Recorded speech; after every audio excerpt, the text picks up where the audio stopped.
कहानी शुरू होती है 1971 से, जहां रॉजर बैरन और उनकी पत्नी कैरोलिन बैनर उनके 5 बेटियों के साथ एक बहुत बड़े और खूबसूरत घर में आते हैं। इनके घर के आसपास कोई नहीं होता। इनका डॉग घर के अंदर आने से मना कर रहा था क्योंकि उसे अंदर कुछ महसूस हो रहा था। इनके घर के साइड में ही एक बहुत बड़ी लेक होती है। इस लेक के पास एक ट्री होता है जहां इनकी छोटी बेटी अप्रैल बैठती है और उसे एक बहुत अच्छा खिलौना मिल जाता है। दूसरी तरफ हम 3 बहनों को देखते हैं जो आंख में चोली खेलती है। इनमें से एक बहन एक स्टोर रूम में जाके छिपती है, दूसरी उसे ढूंढने जाती है तो उनसे वहाँ पे एक लकड़ी टूट जाती है। जब इनके पिता वहां आके उस टूटी हुई लकड़ी को चेक करते हैं तो उन्हें नीचे एक बहुत बड़ा बेसमेंट दिखता है। जब वो उस बेसमेंट के अंदर चले जाते हैं तो वहाँ उन्हें कुछ पुरानी चीज़ें दिखती है जिनमें पियानो था। वो ऊपर आके अपनी बेटियों को नीचे जाने से मना कर देते हैं। इसके बाद हम रात का सीन देखते हैं जहाँ इनकी डॉग इनके घर की तरफ देख के भौंक रही थी, लेकिन ये इसे इग्नोर करके सोने के लिए चले जाते हैं। नेक्स्ट मॉर्निंग हम कैरोलिन के पैर पे एक काला दाग देखते हैं तो वो अपने हस्बैंड के पास जाके पूछने लगती है, तुमने मेरे साथ क्या किया, मेरे पैर पे एक काला दाग आया है। तभी उन्हें चिल्लाने की आवाज़ आती है। जब वो बाहर जाके देखते हैं तो वहाँ उन्हें अपना डॉग मरा हुआ दिखता है। अब रात हो जाती है। इनकी घड़ी 3:07 पे अटक जाती है। इनकी बच्चियों के साथ उनके कमरे में कुछ हॉन्टिंग्स होने लगती है तो इन्हें लगता है इनकी बहनें ही इन्हें परेशान कर रही है, लेकिन बात तो कुछ और ही थी जो इन्हें अभी तक नहीं पता। रॉजर को कुछ आवाज़ें आने लगती है। वो चेक करने के लिए ऊपर जाने लगता है तो सीढ़ियों पे उसे अपनी बेटी खड़ी हुई दिखती है। वो उसे अपने रूम में बुला रही थी। रॉजर जब वहाँ जाके देखते हैं तो वो देखते हैं उनकी एक बेटी अपना सर अलमारी पे मार रही थी। उसे नींद में चलने की बीमारी थी। रॉजर उसे वहाँ से लेके जाते हैं और सुला देते हैं। नेक्स्ट मॉर्निंग जब रॉजर काम के लिए निकलते हैं तब उन्हें कुछ आवाज़ें आती है। वो देखते हैं वहाँ पे एक कबूतर तड़प रहा था, वो मरने ही वाला था। इसे इग्नोर करके वो काम के लिए निकल जाता है। इनके चारों बच्चों भी स्कूल के लिए निकल जाते हैं। अब घर के अंदर सिर्फ इनकी छोटी बेटी और कैरोलिन थे। वो दोनों आंख में चोली खेलने लगते हैं। कैरोलिन उसे ढूंढते ढूंढते एक रूम में आती है जहाँ की अलमारी अपने आप खुल जाती है। उस अलमारी से हाथ बाहर आते हैं और 3 बार ताली बजाते हैं। कैरोलिन को लगता है अप्रैल वहाँ छुपी है तो वो उसे वहाँ ढूंढने लगती है, लेकिन जब वो अपनी आँख पे जो पट्टी होती है उसे निकालती है तो उसे समझ आ जाता है वहाँ अप्रैल नहीं थी। तभी अप्रैल उसके पीछे से आती है जिससे कैरोलिन शॉक हो जाती है। अब हम इनकी 3 नंबर की बेटी देखते हैं जिसके साथ फिर से हॉन्टिंग होने लगती है। वो उठ के बैठ जाती है और अपनी बहन को भी उठाती है और उसे दीवार के पीछे दरवाजे के पास कुछ दिखाने लगती है। बोलती है, तुम्हें वहाँ पे कुछ दिख रहा है क्या? वो वही खड़ा है। जब उसकी बहन वहाँ जाके चेक करती है तो वहाँ कोई नहीं था, लेकिन वो बोलती है वो तुम्हारे पीछे ही खड़ा है। तभी उनके रूम का दरवाज़ा अपने आप जोर से बंद हो जाता है जिससे दोनों भी बहनें बहुत डर जाती है और चिल्लाने लगती है। इनकी आवाज़ सुनकर इनके माँ बाप इनके पास आते हैं और इन्हें संभालने लगते हैं। तभी इनकी बेटी कैरोलिन को बताती है, उसने मुझे वार्निंग दी है, मैं तुम सबको मार डालूंगा। जब रॉजर चेक करता है तो अलमारी के पीछे कोई भी नहीं था। कोई भी इस बच्ची पे यकीन नहीं कर रहा था। रॉजर उसे हक करते हैं और शांत करके सुला देते हैं। अब हम कैरोलिन को देखते हैं जिसकी पूरे बॉडी पर ब्लैक मार्क्स आ रहे थे। इसे लगता है कुछ इन्फेक्शन हो रहा है, इसकी वजह से वो दवाई खा लेती है। कैरोलिन को फिर से अपने बच्चों की आवाज़ें आने लगती है तो वो चेक करने के लिए उनकी तरफ बढ़ने लगती है। जब वो अपने बच्चों को देखती है तो सभी अपनी अपनी जगह सो रही थी, तो ये आवाज़ कौन कर रहा था? तभी उसे फिर से आवाज़ आती है। तब वो बाहर जाके देखती है, उनकी जो तस्वीरें थी सभी गिरकर टूट जाती हैं। जब कैरोलिन नीचे आंखें देखती है तो उसे बेसमेंट से आवाज़ें आने लगती है, तो उसे स्टोर रूम के ज़रिए बेसमेंट में जाने की कोशिश करने लगती है, लेकिन उसे वहाँ पे कुछ नहीं दिखता। तभी कोई उसे धक्का दे देता है और वो बेसमेंट में गिर जाती है। बेसमेंट में गिरते ही जब वो होश में आती है उसकी तरफ हम एक बॉल उछलता हुआ आता देखते हैं, लेकिन ये किसने फेंका अभी तक किसी को नहीं पता। कैरोलिन इस सबसे डर के ऊपर भागने की कोशिश करती है, लेकिन वो फिर उसे बेसमेंट में लॉक हो जाती है। अपनी हाथ में वो माचिस लेके ढूंढने लगती है, तभी उसके पास 2 हाथ आते हैं और फिर से 3 बार ताली बजाते हैं और वो उसी बेसमेंट में लॉक हो जाती है। अब हम बच्चियों का रूम देखते हैं, जहाँ फिर से रोजर की बेटी अपना सर उस अलमारी पे मार रही थी। तभी उसकी बहन उसके पास जाती है, उसे धीरे धीरे करके अपने बेड के पास लेके आती है और सुला देती है। वो फिर अलमारी की तरफ जाने लगती है चेक करने के लिए, लेकिन तभी उसकी छोटी बहन उठ जाती है और वो जब अपने सामने देखती है, वो अपनी बहन को आगाह करने की कोशिश करती है, क्योंकि उस अलमारी के ऊपर एक बहुत डेंजरस डीमन बैठा हुआ था, जो उसकी बहन बहुत लेट नोटिस करती है और वो डीमन उसकी बहन के ऊपर हमला कर देता है। जब रॉजर घर आता है तो उन्हें चिल्लाने की आवाज़ें आने लगती है। वो पहले तो अपनी बीवी को बेसमेंट से निकालते हैं और अपनी बच्चियों की तरफ ऊपर भागते हैं। ऊपर पहुंचते ही वो अपनी बच्ची को शांत करते हैं, उसे संवारने लगते हैं। अब इन सबको पता चल गया था इस घर में कुछ तो अननेचुरल हो रहा है। अब हम कैरोलिन को एड एंड लॉरेन वॉरेन के एक सेमिनार में देखते हैं, जो अपने प्रीवियस स्टोरी या उनके जो एग्जॉर्सिज्म थे उन्हें डिस्कस कर रहे थे, लोगों को बता रहे थे, लोगों को अवेयर कर रहे थे इस चीज़ों से कैसे बचा जाए। सेमिनार के ख़त्म होने के बाद कैरोलिन उनके पास जाती है और उसके घर में जो जो घटनाएं घट रही थी वो सभी उनको बता देती है और उन्हें बोलती है प्लीज़ आप मेरे बच्चों को बचा लो। तो एड एंड लॉरेन वॉरेन भी इस चीज़ के लिए मान जाते हैं और उनके घर पे विजिट करने का प्रॉमिस करते हैं, जिससे कैरोलिन थोड़ा रिलैक्स होती है। अब वो दोनों भी उनके घर पे पहुंच जाते हैं, जहां आते ही लॉरेन को कुछ चीज़ें महसूस होने लगती है। वो पूरा घर देखने लगती है, उनकी फैमिली से इंट्रोड्यूस होती है। अब एड उन्हें पूछता है हॉन्टिंग्स कहाँ कहाँ हो रही है, तो वो मियाँ बीबी उन्हें दिखाते हैं। उन्होंने बेसमेंट का दरवाज़ा लॉक करके रखा था, क्योंकि हमें पता है वहीं से हॉन्टिंग्स चालू हुई थी और वहीं से कुछ आवाज़ें भी आती है।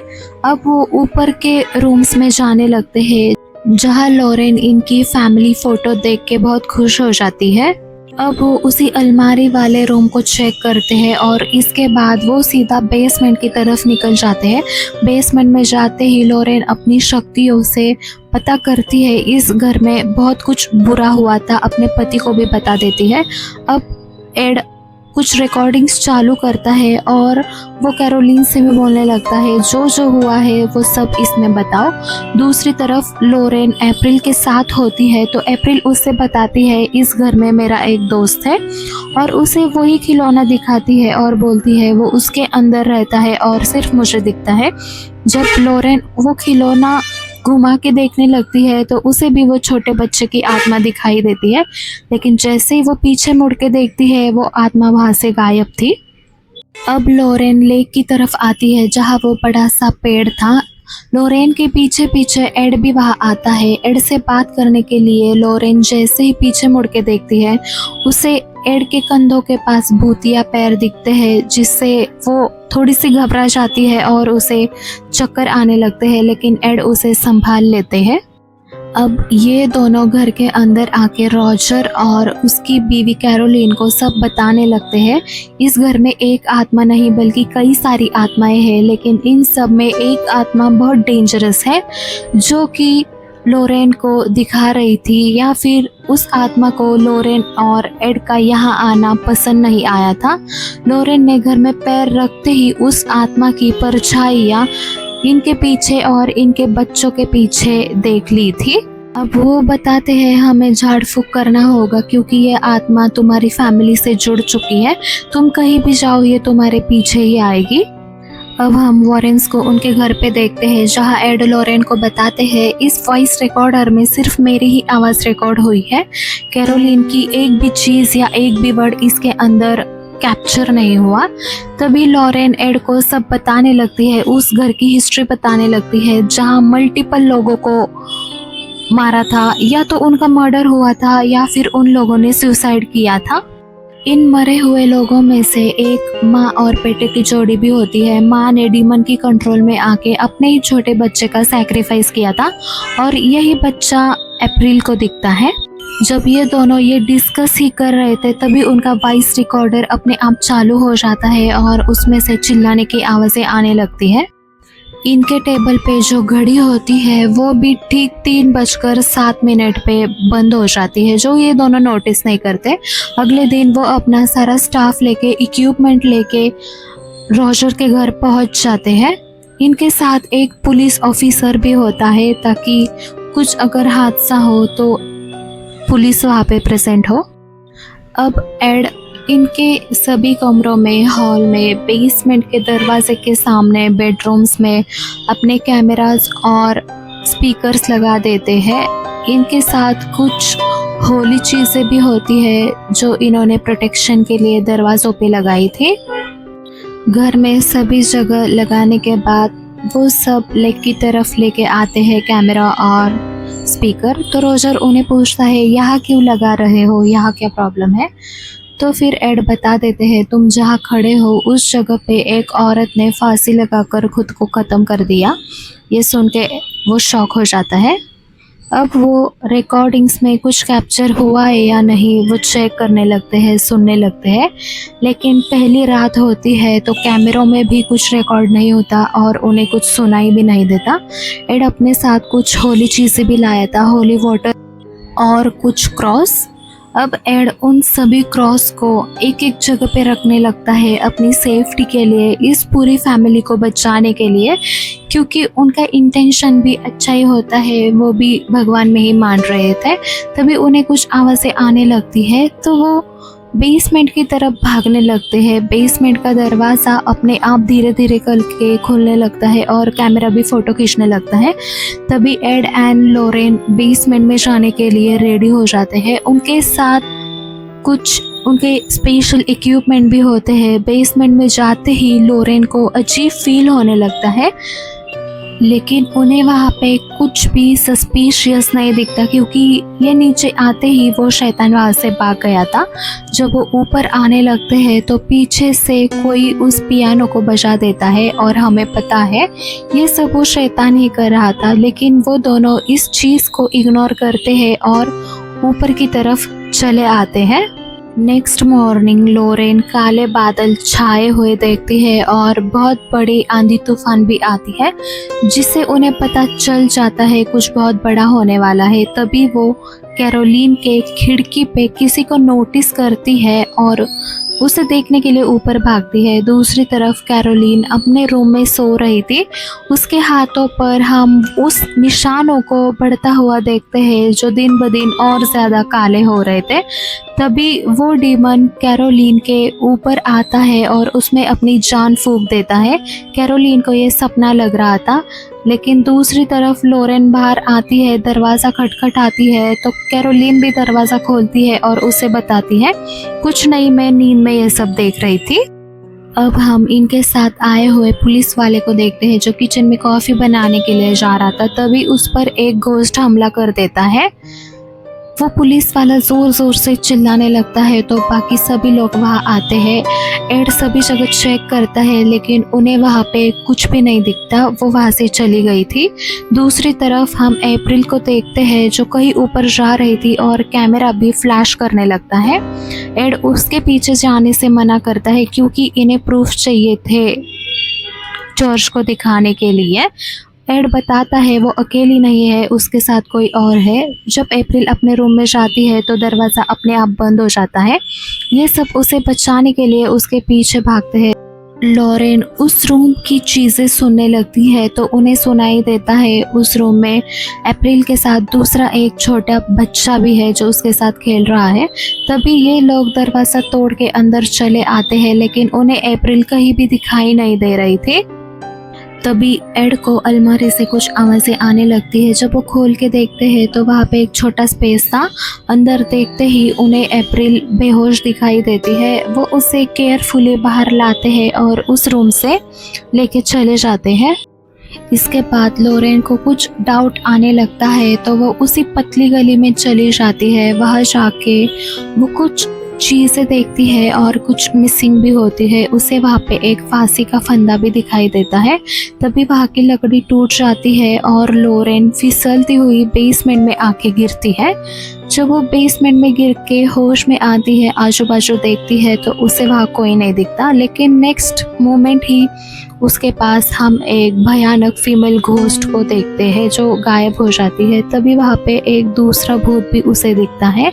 लॉरेन इन सब से बहुत डर जाती है और डर के उस बेसमेंट से बाहर भाग निकल आती है। उसका पति एड भी उसे बचा लेता है। बाहर आते ही लॉरेन सबको बताने लगती है वो जो डीमन है उसने कैरोलिन को पजेस कर रखा है, इसीलिए उसके शरीर पे वो काले निशान है। वो कैरोलिन को पजेस करके उसके बच्चों को मारना चाहता है। ये बहुत भयानक था। इस घटना के बाद पूरी फैमिली बहुत डर जाती है और इस घर को छोड़ के दूसरी मॉडल में शिफ्ट होने लगती है। वो एड को भी थैंक यू बोलते हैं क्योंकि अभी तक तो किसी को ज़्यादा नुकसान नहीं पहुंचा था। तभी हम लोरेन को देखते हैं जिसे माँ बोल के आवाज़ें आने लगती है उसकी बच्ची की। तो वो लेक साइड जाने लगती है। जब वो पानी के अंदर देखती है उसे अपनी बच्ची पानी में तैरती हुई दिखती है, जिससे वो बहुत ज़्यादा घबरा जाती है। वो तुरंत घर के अंदर भागती है और अपनी माँ को कॉल करके अपनी बच्ची के बारे में पूछने लगती है, लेकिन वो सेफ होती है।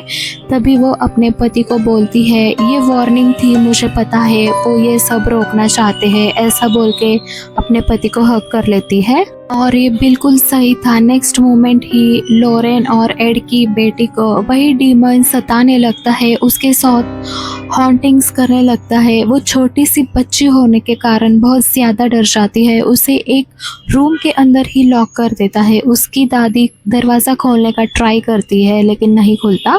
तभी वहाँ पे एड एंड लोरेन आ जाते हैं। वो उस दरवाजे के पास जाके प्रेयर करते हैं जिससे वो दरवाज़ा खुल जाता है और अपनी बच्ची को वो सेफली बाहर निकाल लेते हैं। दूसरी तरफ रॉजर की बच्चियां उसके पास भाग के आती है और उसे बताती है माँ दोनों बहनों को लेके कहीं चली गई है और वह बहुत अजीब बिहेव कर रही थी। रॉजर ये सब कॉल करके एड एंड लोरेन को बताता है। तो एड एंड लोरेन भी बताते हैं वो ज़रूर उसी घर के पास गई होगी क्योंकि वो घर ही इन सब चीज़ों का ज़रिया है। तो तुम भी वहाँ पहुँच जाओ और हम भी वहीं के लिए निकल रहे थे। तो वो दोनों भी वहाँ के लिए निकल जाते हैं। अब हम उस घर के अंदर इन सभी लोगों को आते हुए देखते हैं। उन्हें बेसमेंट से चीखने की आवाज़ें आ रही थी तो वो सीधा बेसमेंट की तरफ ही निकल जाते हैं। जब वो बेसमेंट में जाके देखते हैं तो उन सभी की रूह कांप जाती है क्योंकि जो कैरोलिन होती है वो अपनी बच्चियों को कैंची से मारने का ट्राई कर रही थी। वो आउट ऑफ कंट्रोल थी, किसी के भी कंट्रोल में नहीं आ रही थी, लेकिन ये लोग उसे बेसमेंट में निकाल के घर से बाहर लाने का ट्राई कर रहे थे, लेकिन वो आत्मा उसे घर से बाहर जाने नहीं देती। उसका पूरा शरीर जलने लगता है, उसे बहुत तकलीफ होने लगती है और वो आत्मा उसे खींच के फिर से बेसमेंट में लेके जाती है। अब ये सभी लोग फिर से उसे बचाने के लिए बेसमेंट में निकल जाते हैं। इन सब के बीच अप्रैल वहाँ से गायब थी। अब लोरेन बोलती है फादर को यहाँ एग्जॉर्सिज्म के लिए बुलाने को, लेकिन उन्हें यहाँ आने में बहुत टाइम लग जाता, इतना टाइम इनके पास नहीं था। तो एड एक डिसीजन लेता है, वो कैरोलिन को एक चेयर पे बांध देता है और लोरेन को बुक लाने को बोलता है। लोरेन उसे वो बुक ला के देती है तो एड अपने प्रेयर करना चालू कर देता है। अब वो खुद ही एग्जॉर्सिज्म करने वाला था। पहले तो वो होली वाटर लेके उसके ऊपर छिड़क देता है जिससे वो बहुत तड़पने लगती है, उसे दर्द होने लगता है। जैसे जैसे एड प्रे करने लगता है कैरोलिन को और ज़्यादा तकलीफ होने लगती है। रोजर अपनी बीवी को तकलीफ में नहीं देखना चाहता, वो ये सब बंद करने की कोशिश करता है लेकिन लोरेन उसे रोक देती है। तभी वो जो कैरोलिन होती है उसके पूरे मुंह से खून आने लगता है, उसकी चेयर धीरे धीरे करके हवा में उड़ने लगती है। ये सब देख के ये सब शॉक हो रहे थे, लेकिन एड फिर भी अपनी प्रेयर नहीं रोकता, वो कंटिन्यू करता है। तभी वो डीमन होता है, वो कैरोलिन की चेयर को उल्टा कर देता है। जैसे ही एड उसे बोलता है तुम उसे नीचे रखो, तो वो डीमन भी कैरोलीन को जोर से नीचे पटक देता है और अपने असली रूप में आ जाता है। अब वो डीमन अप्रैल को मारने के लिए वहाँ से निकल जाता है क्योंकि इसे सैक्रिफाइस चाहिए था और उसी ने अप्रैल को एक बहुत ही भयानक जगह पे छिपा के रखा था। अप्रैल उससे बचने का ट्राई करती है लेकिन वो डीमन उसे पकड़ ही लेता है। वो जैसे ही कैंची से उसे मारने वाला था, एड जोर से चिल्लाता है बेत्सिबा। बेत्सिबा इस डीमन का नाम होता है और वो आदेश देता है इस शरीर को छोड़ने का। तभी ऊपर से लोरेन भी प्रे करने लगती है और वो कैरोलीन को उन अच्छे दिनों को याद करने को बोलती है जो उसने अपनी फैमिली के साथ स्पेंड किए थे जब वो बहुत खुश थी। इसके बाद कैरोलीन धीरे धीरे अपने होश में आने लगती है और उस बेत्सिबा डीमन ने उसे छोड़ दिया था। कैरोलीन ने उन अच्छे दिनों को याद करके उस डीमन को हराया था और अपनी फैमिली को सेव किया था, बचाया था। नेक्स्ट मॉर्निंग ये सभी लोग इस घर से दूर जाने लगते हैं और अब कैरोलीन भी घर से बाहर आने लगती है क्योंकि उस पर उस डीमन का कोई असर नहीं था। तो उसके शरीर पे जो काले दाग होते हैं वो सभी जैसे ही वो बाहर आती है चले जाते हैं। अब वो अपनी सभी बच्चियों से जाके गले मिलती है और यहीं पे एक हैप्पी एंडिंग हो जाती है। एड एंड लॉरे ने इन फैमिली की लाइफ्स बचाई थी। दूसरी तरफ हम एड को देखते हैं जो उसी खिलौने को अपने म्यूजियम में रख देता है। इनका पूरा म्यूजियम हॉन्टिंग चीज़ों से ही भरा हुआ है। यहीं पे मूवी ख़त्म हो जाती है। आपको ये मूवी कैसी लगी मुझे कमेंट में ज़रूर बताना। अच्छी लगे तो चैनल को सब्सक्राइब कर देना, वीडियो को लाइक कर देना, शेयर कर देना। मिलते हैं नेक्स्ट वीडियो में।